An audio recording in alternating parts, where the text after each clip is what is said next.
I, 28M, met my fiancée Natalie, 26F, during our sophomore year of college.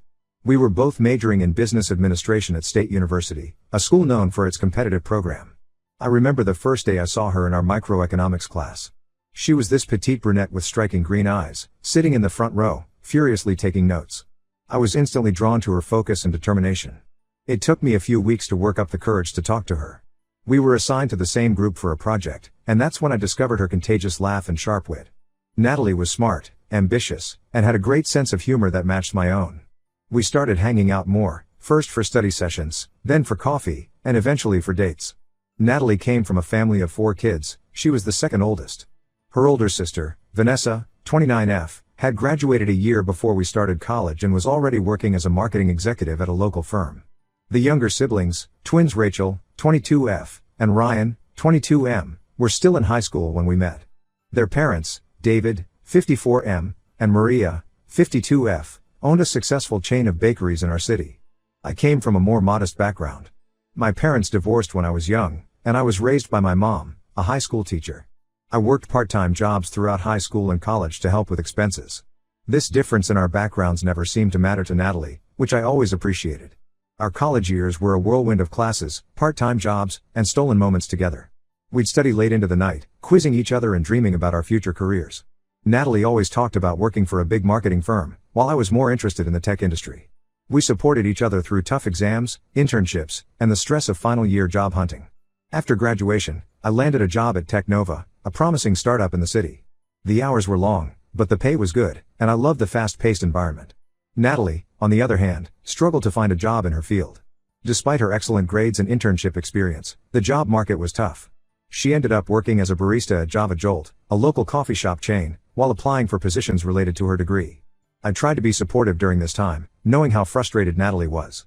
I'd help her tweak her resume, practice interview questions with her, and comfort her after each rejection. But as months passed, I could see her becoming more discouraged and bitter. She'd often make comments about how I couldn't understand because I had a great job. It stung, but I tried to be patient. About a year into our careers, I decided to propose. I'd been saving up for months, picking up extra shifts at Technova and cutting back on expenses. I planned a weekend getaway to Sunset Beach, a place we'd always talked about visiting. I proposed at sunrise on our second day there, down on one knee in the sand. Natalie was overjoyed, and for a moment, all her job frustrations seemed forgotten. We dove into wedding planning, discussing venues, guest lists, and color schemes. Natalie seemed happier than she had in months. But as we got deeper into the planning, her job situation began to weigh on her again. She'd make offhand comments about how she couldn't afford the wedding dress she wanted, or how embarrassing it would be to tell people she was a barista at our wedding. I suggested we postpone the wedding until she found a job she was happy with, but this only upset her more. She accused me of not being committed, of looking for an excuse to back out. Our arguments became more frequent and intense. I felt like I was walking on eggshells, never sure what might set her off. Finally, after months of searching and countless rejections, Natalie landed an entry-level position at Market Mind, a respected marketing firm in the city. She was ecstatic, and I was genuinely happy for her. The job seemed perfect, good pay, room for growth, and in her field of interest. I hoped this would be the turning point for us, that we could get back to the happy couple we once were. However, I soon noticed that Natalie was working late more often than not. She'd come home exhausted, barely talking to me before crashing into bed.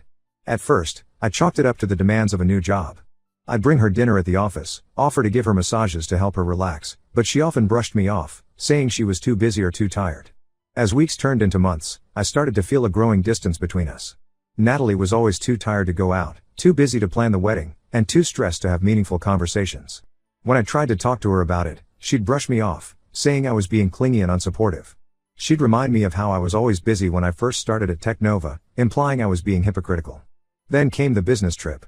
Natalie told me she had to go to New York for a week-long conference with her team. I offered to drop her off at the airport, but she insisted on taking a cab, saying she had to leave very early. Something felt off about the way she avoided eye contact when she told me about the trip, but I tried to push my doubts aside. During that week, Natalie's communication was sporadic at best. She'd send a quick text in the morning and maybe call for a few minutes at night, always sounding rushed. When I expressed concern, she'd say she was swamped with meetings and networking events. I tried to be understanding, remembering how hectic business trips could be. The day before she was supposed to return, I decided to surprise her by cleaning the apartment and preparing a nice dinner. While dusting her desk, I accidentally knocked over a stack of papers. As I was picking them up, a receipt fell out of a folder. It was for a hotel in Miami, dated for the week she was supposed to be in New York. My heart sank. I spent the next few hours going through her drawers and computer, finding more evidence of her lies. There were emails between her and her boss, Mark, 38M, planning their getaway and discussing how to keep it secret from me and the rest of the office. There were hidden photos of them together, looking far too cozy for a professional relationship. I even found a draft of an email to me, full of excuses and lies about why she needed to extend her New York trip by a few days. I was devastated. The woman I thought I was going to spend the rest of my life with had been lying to me for months. I couldn't eat, couldn't sleep, couldn't think straight. I called in sick to work, unable to face anyone or anything. When Natalie came home the next day, I confronted her with the evidence. She broke down, admitting to the affair and begging for forgiveness. She claimed it was a mistake, that she got caught up in the excitement of her new job and the attention from her charismatic boss. She said it didn't mean anything, that she still loved me and wanted to marry me. I couldn't believe a word she said. The trust was completely shattered. I told her to pack her things and leave. She cried and pleaded, promising to break things off with Mark, to quit her job, to do anything to make it right. But I stood my ground. I called her sister Vanessa to come pick her up, not wanting to deal with her any longer than necessary. When Vanessa arrived, she was shocked and angry at Natalie's behavior. She apologized to me profusely, saying she had no idea her sister was capable of such betrayal. As Natalie gathered her things, Vanessa stayed to talk with me, offering support and a sympathetic ear. She shared that Natalie had always been the golden child in their family, the one everyone expected great things from. She wondered aloud if the pressure to succeed had pushed Natalie to make such poor choices. Over the next few weeks, I threw myself into work, trying to distract myself from the pain. My colleagues at Tech Nova were understanding, giving me space when I needed it and including me in after-work activities to keep me from isolating myself completely. Vanessa checked in on me regularly, bringing food and offering to help with anything I needed. We started spending more time together, initially just as friends, but slowly, something more began to develop. Now, 3 months after discovering Natalie's betrayal, I'm in a much better place. I've called off the engagement, obviously, and I'm in the process of selling the ring. Vanessa and I have started dating, and while it's still early, I feel happier and more secure than I ever did with Natalie. Vanessa is straightforward and honest, traits I've come to value even more after what happened with Natalie. Natalie has tried to contact me multiple times, sending lengthy emails and leaving tearful voicemails. I've blocked her on everything and made it clear through her parents that I want no contact with her. Last I heard, she lost her job at Market Mind when the affair came to light, and she's moved back in with her parents. Part of me feels bad for her, remembering the ambitious, driven woman I fell in love with in college. But a larger part of me is still too hurt and angry to care. I know some people might judge me for dating Natalie's sister, but Vanessa has been an incredible support through all of this. She's honest, caring, and respects my boundaries. We're taking things slow and communicating openly about our feelings and concerns. We both know the situation is complicated, and we're prepared for potential backlash from family and friends. I'm still processing everything that happened, but I'm hopeful for the future. If there's one thing I've learned from this experience, it's that sometimes the person you thought was the one isn't, and love can come from unexpected places. I don't know what the future holds for me and Vanessa, but for now, I'm just grateful to have her in my life. Update 1. It's been about 2 months since my last post, and a lot has happened. I want to thank everyone for their support and advice. It really helped me navigate through this difficult time. First off, my relationship with Vanessa, 29F, has been going well. We've been taking things slow, as we're both aware of the complicated situation. We've had many long conversations about our feelings, our fears, and our hopes for the future. Vanessa has been incredibly patient and understanding, never pushing me to move faster than I'm comfortable with. One of the things I appreciate most about Vanessa is her honesty. She's been open about her own reservations and concerns about our relationship. She admitted that she had always had a bit of a crush on me, even when I was with Natalie, but she never acted on it out of respect for her sister. This level of transparency has been refreshing after the deceit I experienced with Natalie. We've also been working on establishing our own identities as a couple, separate from the drama with Natalie. We've been trying new activities together. We joined a rock climbing gym and have been taking cooking classes. It's been nice to create new memories and inside jokes that have nothing to do with our complicated past. However, not everything has been smooth sailing. About a month ago, Natalie, 26F, showed up at my apartment unannounced. It was a Friday night, and Vanessa and I had just finished dinner and were settling in to watch a movie. Suddenly, there was loud banging on my door.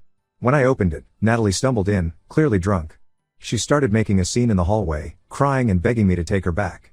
The smell of alcohol was overwhelming, and her makeup was smeared all over her face. I refused to let her in further and called Vanessa for help. Vanessa was in the bathroom when Natalie arrived, and I didn't want her to have to deal with this alone. By the time Vanessa came out, Natalie had slumped down against my door, sobbing uncontrollably. She was alternating between apologizing profusely and accusing me of never really loving her. It was heartbreaking and infuriating all at once. Seeing the two sisters together was surreal. Vanessa tried to calm Natalie down, speaking to her softly and trying to get her to stand up.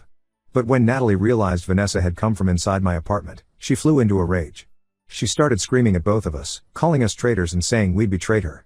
She accused Vanessa of always being jealous of her and trying to steal her life. The commotion attracted the attention of my neighbors. Mrs. Johnson from across the hall poked her head out, asking if everything was okay. I apologized for the disturbance, feeling mortified. Vanessa and I tried to get Natalie to lower her voice, but she was beyond reason at this point. Eventually, we had to call their parents, David, 54M, and Maria, 52F, to come and take Natalie home. While we waited, Natalie alternated between crying and yelling.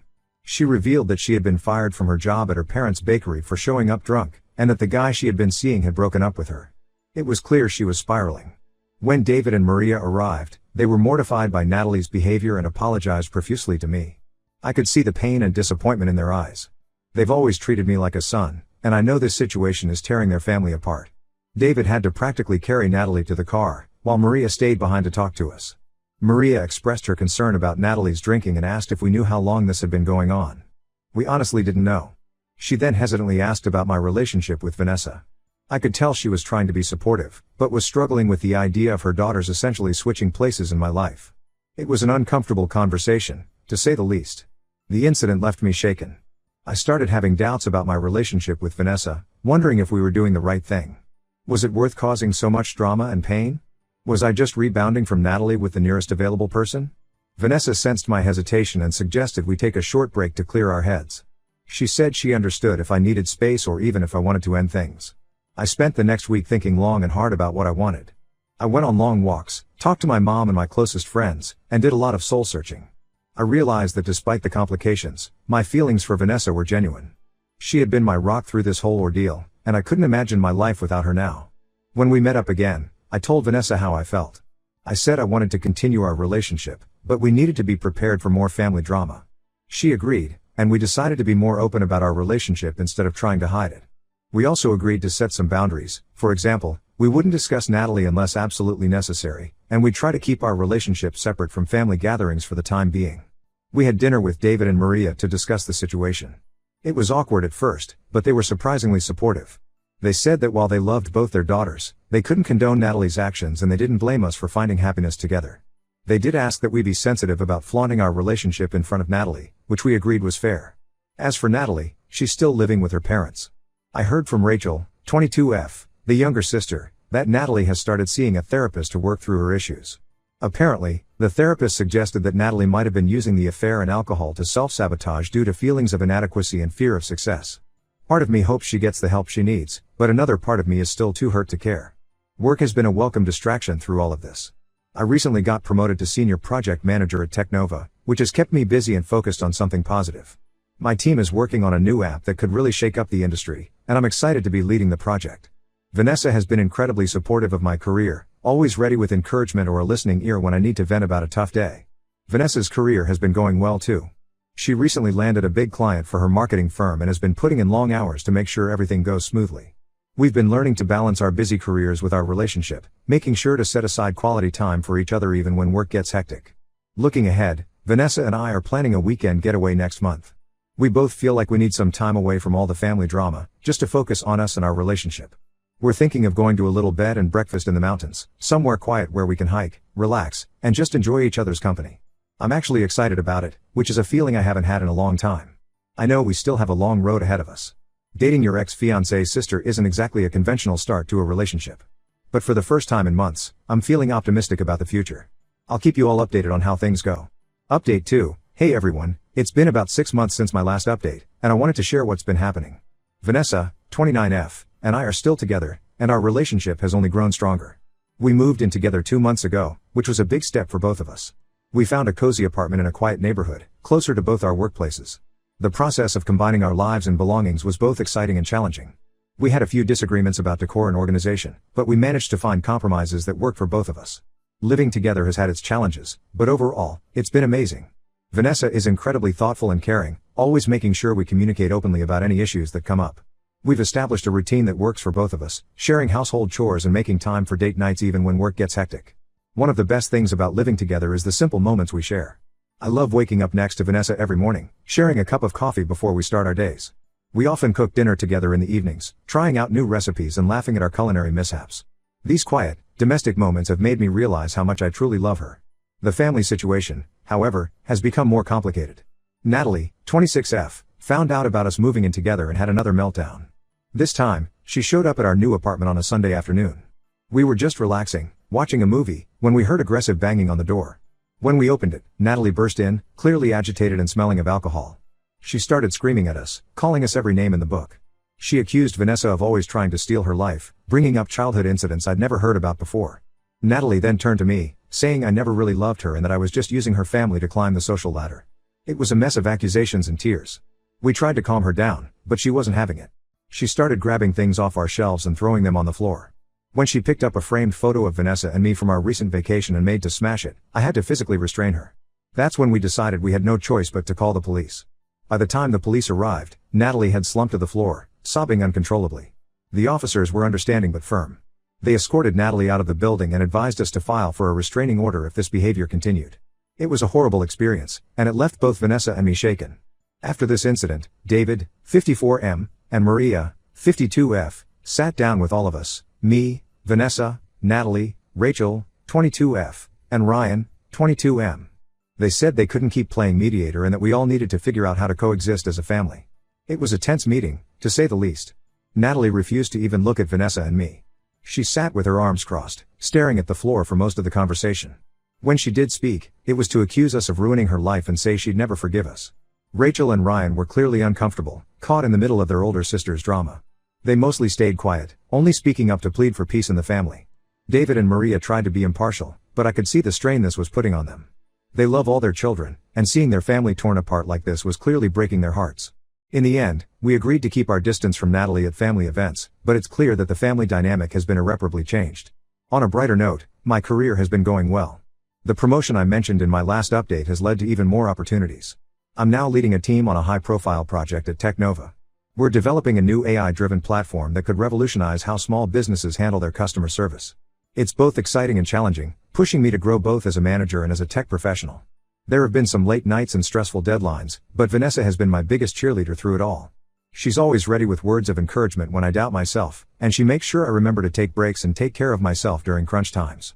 Vanessa's career has also taken off. She recently landed a big client for her marketing firm, a major national retail chain looking to revamp their entire digital marketing strategy. She's been working long hours to make sure everything goes smoothly, often coming home after I'm already in bed. We've had to work on balancing our time together with our busy careers, but we're figuring it out. We've started having weekly check-ins where we discuss our schedules, any concerns we have, and make plans for quality time together. As for Natalie, last I heard, she's still living with her parents and working at one of their bakeries. Rachel mentioned that Natalie's been talking about moving to a different city to get a fresh start. Part of me hopes she does. It might be easier for everyone if she had some distance. I know she's still struggling, and despite everything, I do hope she finds happiness eventually. Vanessa and I have started talking about our future more seriously. We both want to get married and have kids someday, but we're also aware of the unique challenges our relationship might face. We've agreed to take things one day at a time and not rush into anything. For now, we're focused on nurturing our relationship and our careers. Despite all the drama, I'm happier than I've been in a long time. Vanessa brings out the best in me, and I feel like we're true partners in every sense of the word. I know our situation isn't conventional, but I'm grateful for how things turned out. Life has a funny way of working out sometimes. I'll update again if anything significant happens. Thanks again for all your support and advice throughout this journey. Update 3. Hello everyone. It's been almost a year since my last update, and I wanted to share some significant developments in our lives. Vanessa, 30F now, and I, 29M, are still going strong. We've had our ups and downs, like any couple, but we've worked through them together. Our communication has only improved over time, and I feel like we understand each other on a deeper level now. The biggest news is that we're engaged. I proposed during a hike to the top of our favorite mountain trail. We'd been planning this hike for weeks, waiting for the perfect weather. The day was clear and crisp, with a light breeze that carried the scent of pine and wildflowers. As we reached the summit, the view of the valley below was breathtaking. I pretended to be setting up for a selfie, but instead, I pulled out the ring. It wasn't a grand, elaborate proposal, just us, the beautiful view, and the promise of a future together. I told Vanessa how much she meant to me, how she'd been my rock through the toughest time in my life, and how I couldn't imagine spending my life with anyone else. Vanessa was surprised but overjoyed, and of course, she said yes. We spent the rest of the day at the top of that mountain, talking about our future and simply enjoying each other's company. We decided to keep our engagement quiet for a while, wanting to enjoy it just between us before dealing with the inevitable family drama. When we finally told David, 55M, and Maria, 53F, they were happy for us but understandably concerned about how Natalie, 27F, would react. Speaking of Natalie, she did end up moving to a different city about 8 months ago. From what we've heard from Rachel, 23F, and Ryan, 23M, she's doing better. She's got a new job in marketing at a small startup and has been seeing someone for a few months now. I hope she's found some peace and happiness. We decided to tell Natalie about our engagement ourselves, rather than having her hear it from someone else. We wrote her a long email, explaining our feelings and hoping for her understanding. We acknowledged the pain our relationship must have caused her, but also expressed our hope that she could find it in her heart to be happy for us. Her response was brief but surprisingly mature. She said she needed time to process the news but that she hoped we'd be happy together. It wasn't forgiveness, exactly, but it felt like a step in the right direction. As for the wedding, we're planning something small and intimate. We don't want a big, flashy event, just our closest friends and family. We're thinking of having it at a small vineyard just outside the city, with a simple ceremony followed by a relaxed dinner. We're still figuring out how to navigate the family dynamics, but we're hopeful that everyone can be civil for one day. Career-wise, things are going well for both of us. I've been offered a position as the head of my department at Technova. It's a big step up, with more responsibility and a significant pay increase. The AI-driven platform I mentioned in my last update has been a huge success, and my role in its development was a big factor in my promotion. Vanessa's marketing firm has expanded, and she's now managing her own team. She's been instrumental in bringing in several high-profile clients, and her innovative campaigns have been getting a lot of attention in the industry. We're both busy but make sure to carve out quality time for each other. Looking back on everything that's happened over the past couple of years, it's hard to believe how much has changed. There were times when I thought I'd never be happy again, but life has a funny way of surprising you. Vanessa has been my partner, my support, and my best friend through it all. I know our story isn't conventional, and some people might not understand or approve of our relationship. But at the end of the day, we're two people who found love and happiness together, and we're committed to making it work. Thank you all for following along on this journey with me. Your support and advice have meant more than you know. Here's to the next chapter.